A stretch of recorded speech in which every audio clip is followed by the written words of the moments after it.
എറണാകുളം കുമ്പളങ്ങിയിൽ മധ്യവയസ്കൻ വെട്ടേറ്റു മരിച്ചു. തമിഴ്നാട് സ്വദേശി മാഹിനാണ് മരിച്ചത്. മാർക്കറ്റിലെ പച്ചക്കറി കടയ്ക്കകത്താണ് മൃതദേഹം കണ്ടെത്തിയത്. മദ്യപാനത്തിനിടെയുണ്ടായ തർക്കമെന്നാണ് പോലീസ് നിഗമനം. പോലീസ് സ്ഥലത്ത് പരിശോധന നടത്തുകയാണ്. രണ്ടുപേരെ കസ്റ്റഡിയിലെടുത്തിട്ടുമുണ്ട്. സജോ ദേവസി വിവരങ്ങൾ നൽകും. സജോ, ഇപ്പോൾ ഇന്ന് രാവിലെയാണോ ഈ ഏറ്റുമുട്ടലുണ്ടാകുകയും വെട്ടേറ്റ് തമിഴ്നാട് സ്വദേശി മരിക്കുകയും ചെയ്തിരിക്കുന്നത്? ദൃക്സാക്ഷികളുണ്ടോ?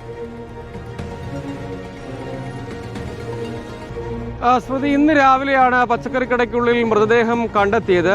അതിൽ തന്നെ പോലീസ് എത്തി പരിശോധന നടത്തിയപ്പോൾ ശരീരത്തിൽ വെട്ടേറ്റ പാടുകളുണ്ട്. പുലർച്ചയോടുകൂടിയാണ് ഈ ആക്രമണം ഉണ്ടായത് എന്നാണ് പ്രാഥമിക നിഗമനം. സംശയത്തിന്റെ അടിസ്ഥാനത്തിൽ രണ്ടുപേരെ പോലീസ് കസ്റ്റഡിയിൽ എടുത്തിട്ടുണ്ട്.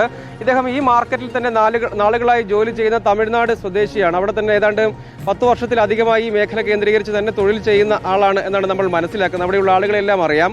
രാത്രിയോടുകൂടി പല സുഹൃത്തുക്കളുമായി ചേർന്നിരുന്ന് മദ്യവെച്ചതായും പോലീസിന് സമീപത്തെ CCTV ദൃശ്യങ്ങളിൽ നിന്ന് മനസ്സിലായിട്ടുണ്ട്. അതിന്റെ അടിസ്ഥാനത്തിലാണ് സംശയമുള്ള രണ്ടുപേരെ പോലീസ് കസ്റ്റഡിയിൽ എടുത്തിരിക്കുന്നത്. അപ്പോൾ ശരീരത്തിലാകെ വെട്ടേറ്റ പാടുകളൊക്കെയുണ്ട്. അപ്പോൾ അത് കൊലപാതകം തന്നെയാകാം, മദ്യപാനത്തിനിടെയുണ്ടായ തർക്കം കൊലപാതകത്തിലേക്ക് എത്തിയതാകാം എന്നാണ് ഇപ്പോഴത്തെ നിഗമനം.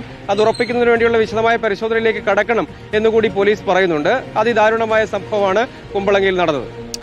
ശരി, സജോ ദേവസിയാണ് വിവരങ്ങൾ നൽകിയത്.